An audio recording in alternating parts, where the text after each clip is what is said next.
Hi, it's Ian Schnoor. Welcome back to my video series on the top 10 reasons your balance sheet doesn't balance. In this video, I will share the third of my 10 tips on what to look for when a balance sheet doesn't balance. In the last video, which I hope you had a chance to review, I talked about bad column links. In this video, I want to talk about bad row links. We talked in the last video about the importance of linking every cell on a balance sheet and a cash flow statement to the correct column. But it's equally important to link each line on a balance sheet and a cash flow statement to the correct row. Now, that might sound obvious, but there are two common places where people make a mistake when building their links on the financial statements. Let's go to the balance sheet and I'll show you exactly here what I am talking about. Let me just move my screen here and get it set up here so you can see. Once again, here's the Henderson Manufacturing balance sheet. And as we can take a look, it's working. The balance sheet is still in balance. It's all fine. Let's go start by taking a look at the cash line. Now in the cash line, in the last video, we talked about staying vertical, staying in the same period of time. I'm linking to cell K144, which is ending cash on the cash flow statement. That's great. I can see that it's the correct line item and it's the correct column. So I would actually encourage you to check the row and then mark it okay. Every time you are sure that a line on the balance sheet is linking to the correct row and the correct column, mark it okay. You never need to check it again. And that is easy on many of them. So let's talk about, even if I go up to the cash flow statement and I look at, let's say, net income. Net income, I will press F2 to edit it. I can roll up to the income statement. I can see it's linking to the correct row, net income. It's also linking to the correct column. So it's correct. I know the whole row is right. I'll check the whole row and mark it okay. For most line items, it's pretty easy to link it to the correct row. Again, net income on the cash flow must link to net income on the income statement. Pretty simple. But there are two places where people very commonly link to the wrong row. And those two places are working capital and then debt and equity. I'm lumping debt and equity together. So again, working capital and debt and equity. Now, working capital represents and includes all of the non-interest bearing short-term assets and liabilities. So working capital includes things like the accounts receivable, the inventory, the prepaid expenses, even sometimes other short-term assets. And the problem is people often link these to the wrong spot. So let's go take a look. If I press F2, my accounts receivable is linking to something in column K. So I know it's linking to the correct column, to the correct year, but did I link it to the correct row? Let's go down and take a look.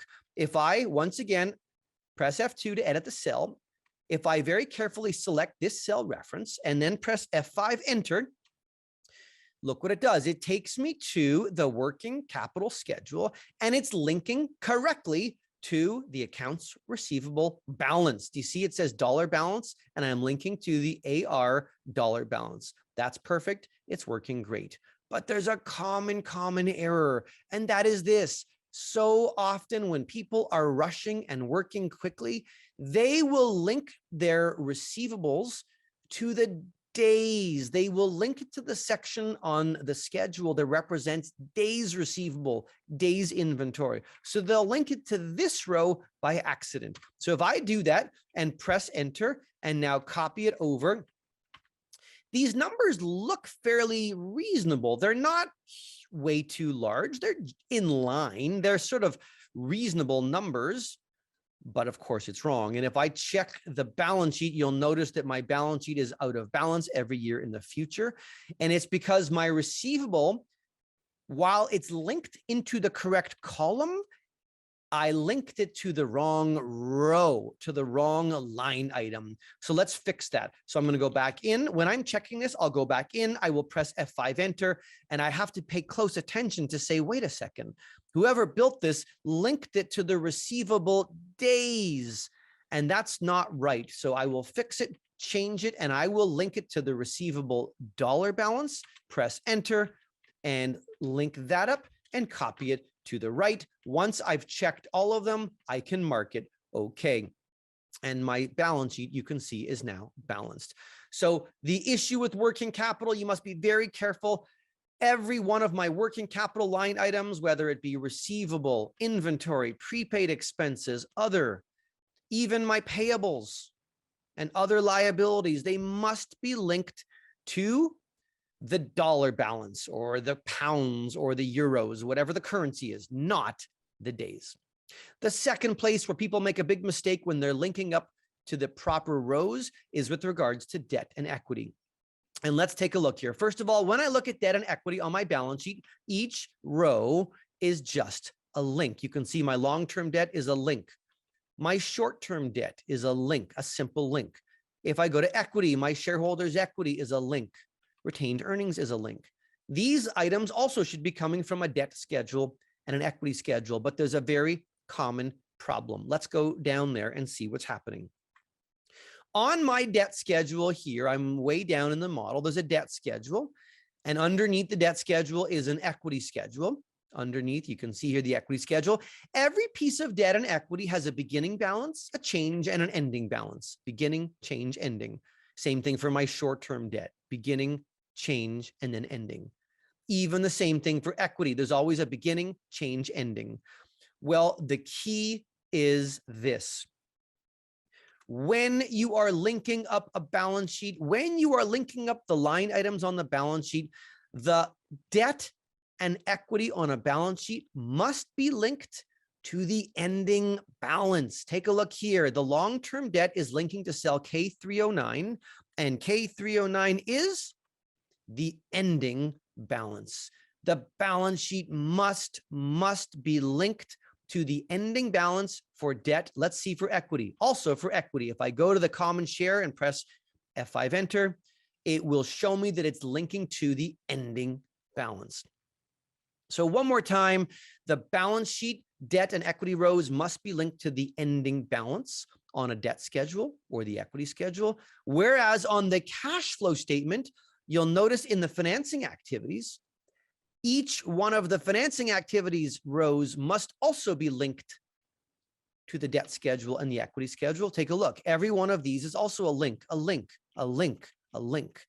But the key distinction is that the cash flow statement must link to the change row. So if I look at my short-term debt and I go to where this is linking to, it's linked to the middle row on the debt schedule, the change, which is additions, repayments. The cash flow statement must link to the change row. Same thing with the long-term debt. If I go to where this is linking to, the financing activities is linked to the change row. If you make a mistake and link it to the wrong row, it will never work. It will never balance. So as an example, if I was to link, this is my revolver, I'm linking it to the change row. If I was to link it, let's say, to row K300, because K300 is the ending balance instead. Well, if I do that, it might work in 1 or 2 years if we're not using the revolver, but if I copy that over and come to the bottom, you will see in some years the balance sheet is out of balance. So I'm going to undo that. The cash flow statement must link to the change of debt and equity, and the balance sheet, take a look here, as again, as I said, must be linking to the ending balance.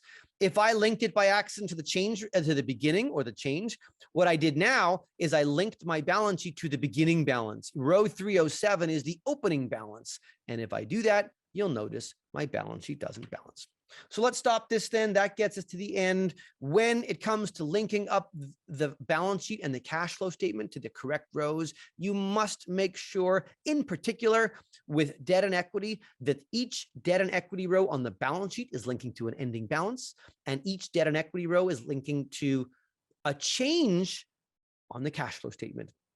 With working capital, you must make sure that your balance sheet is linking to the dollar balances, not the days. If you get that right, you'll have no problem. You can mark those rows okay and keep going.